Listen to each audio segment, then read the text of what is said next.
Donald Trump, somebody else is snitching on him again.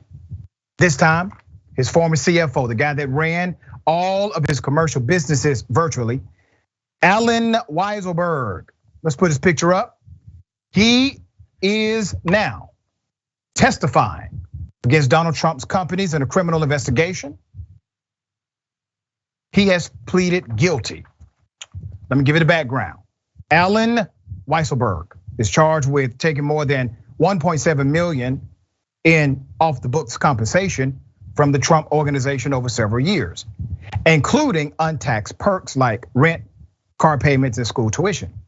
The plea deal would require Weisselberg to speak in court Thursday about the company's role in the alleged compensation arrangement and possibly serve as a witness when the Trump organization goes on trial in October on related charges, the people said. The two people were not authorized to speak publicly about the case, but did so on the condition of anonymity. Weisselberg, who's 75 years of age, is likely going to receive a sentence of 5 months in jail to be served at New York's notorious Rikers Island complex. And he would or could be required to pay up about $2 million in restitution, including taxes, penalties, and interest.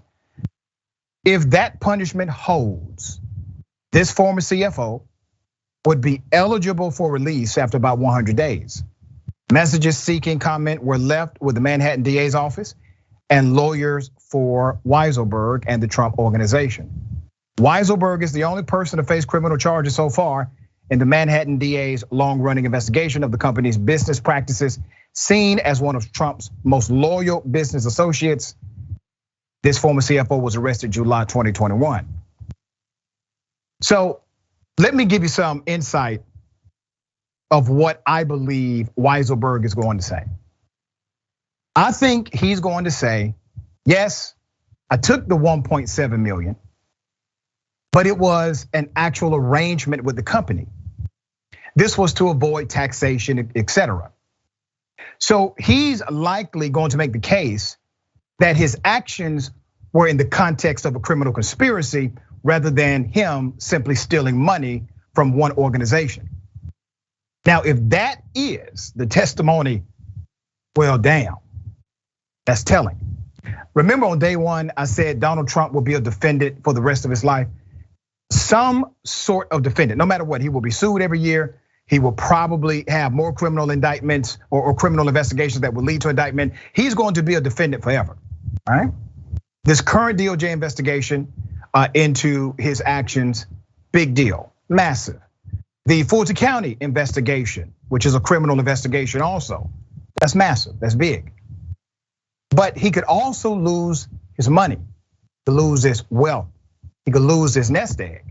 Donald Trump is actually more concerned about his economic ability than anything else, because he realizes that's his power in this atmosphere. So while all of these criminal investigations may be problematic and concerning, him having his money taken away because of individuals who are now turning state evidence against him, well, that's just damning. All right, thoughts on this one?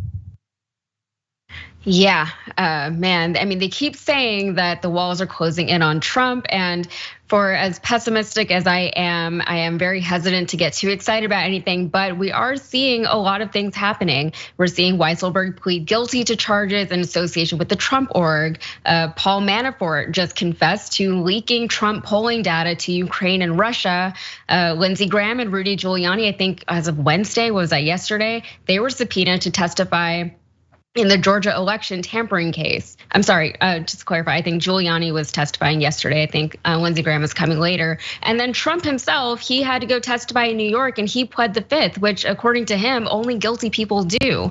So the idea is that by targeting his inner circle, all these prosecutors and all these different cases and all these legal fronts that he's battling, if they target his inner circle, they'll eventually get closer to him. That seems to be a reasonable strategy and it seems to be working out. And now rumor has it that Trump is having a hard time finding legal representation. He's having a hard time putting together a legal team that actually wants to defend him, because maybe at this point, maybe he's indefensible. And there's so much more than everything that I just mentioned or that you just mentioned. Yeah, it's like, drinking water from a fire hose, right? So much information.